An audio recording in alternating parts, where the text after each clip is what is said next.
Ya, halo pencinta timnas. Ini ada kabar bagus, tapi ini belum terkonfirmasi benar atau tidaknya.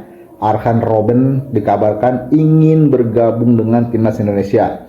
Di salah satu podcast di Belanda, Arjen Robben mengatakan, ditanya oleh komentator, dia mengatakan, bagaimana kalau Arjen Robben bisa bergabung dengan timnas Indonesia dan membangun sepak bola Indonesia. Arjen Robben menjawab, Indonesia adalah negara yang potensial sepak bolanya saat ini. Kalau misalkan ada kesempatan kenapa tidak? Dia mengatakan seperti itu. Nah, lantas bagaimana jika Arjen Robben ini benar-benar bergabung? Kita tahu ya, Arjen Robben itu pemain yang sangat luar biasa di Eropa, berprestasi, pernah bermain di Bayern Munchen, kemudian Real Madrid. Pokoknya sudah kenyang dengan sepak bola di benua biru dan berprestasi juga, dan di timnas Belanda juga berprestasi. Tentu ini sangat positif buat timnas Indonesia karena Arjen Robben bisa menularkan pengalamannya kepada pemain-pemain timnas Indonesia. Dan kita jangan lupa bahwa saat ini pemain timnas Indonesia itu dihuni oleh pemain-pemain abroad yang kebanyakan hampir 90% itu dari Belanda. Jadi Arjen Robben selain bisa memberikan pengalamannya, dia juga bisa menjadi translator antara Sintayong dan juga pemain. Karena menurut saya memang ini agak terputus ya.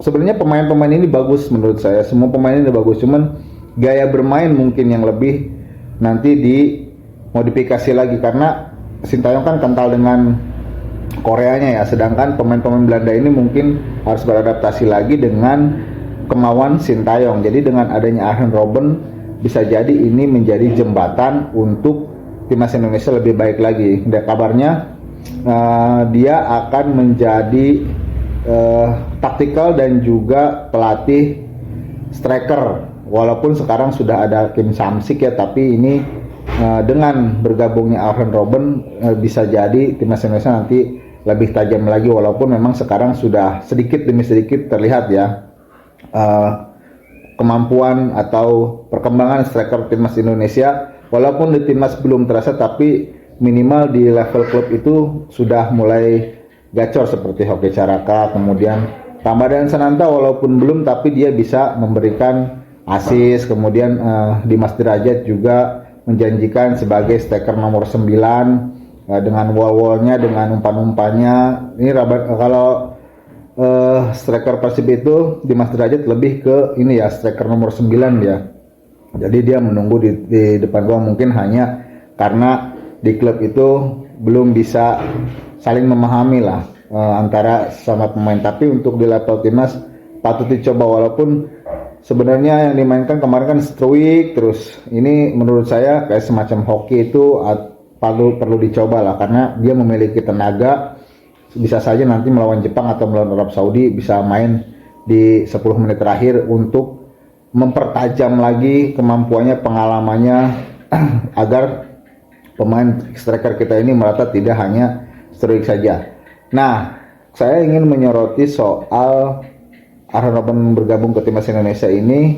Semoga timnas Indonesia nanti semakin kuat, karena gini, sebenarnya kalau misalkan negara kita atau Indonesia ini sepak bolanya maju, itu salah satu menurut saya untuk ajang bahwa timnas Indonesia ini dihargai oleh dunia.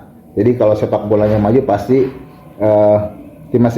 negara kita itu pasti tersorot. Seperti misalkan seperti ini, Nigeria. Saya itu sebenarnya tidak terlalu paham dengan Nigeria, negara seperti apa, tapi saya tahu dari sepak bolanya. Kemudian seperti Kamerun, saya tahu dari sepak bolanya. Pantai Gading, tahu dari sepak bolanya. Walaupun saya tahu negara ini berasal dari Afrika, tapi yang lebih saya kenal adalah sepak bolanya. Sedangkan timnas Indonesia penduduknya banyak, negaranya juga bagus, maju ya, ibaratnya berkembang lah. Beda dengan negara-negara Afrika tersebut. Ini bukan rasis ya, ini perbandingan saja, tapi sepak bolanya tidak segemilang timnas-timnas yang saya sebutkan tadi. Jadi dengan majunya sepak bola kita ini, itu menjadi atau kaca ya, etalase lah. Oh, Indonesia itu seperti ini. Jadi negara kita tuh lebih dikenal lagi melalui sepak bola. Jadi mau tidak mau perubahan atau revolusi sepak bola ini harus kita dukung agar nanti timnas Indonesia semakin bagus dan negara kita semakin dikenal dan diperhitungkan di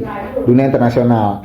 Di Asia saja sekarang Indonesia ini disebut sebagai pengganggu di grup karena tidak banyak yang meyakini bahwa timnas Indonesia akan segemilang ini. 4 pertandingan baru kalah 4 kali di grup dan masih berpeluang lolos ke peringkat 3 atau peringkat 4 walaupun kemarin peringkat 2 itu kita kalah dengan Cina itu 70% yang saya bilang di konten kemarin, 70% kita sudah melepaskan kesempatan itu, tapi tidak apa-apa, masih ada peringkat ketiga, peringkat keempat, kita nanti bisa berjuang di round 4 di selanjutnya. Jadi ini entah kabar benar atau tidak, jadi semoga kabarnya benar dan ini tentunya untuk memajukan sepak bola Indonesia. Jadi itu ya.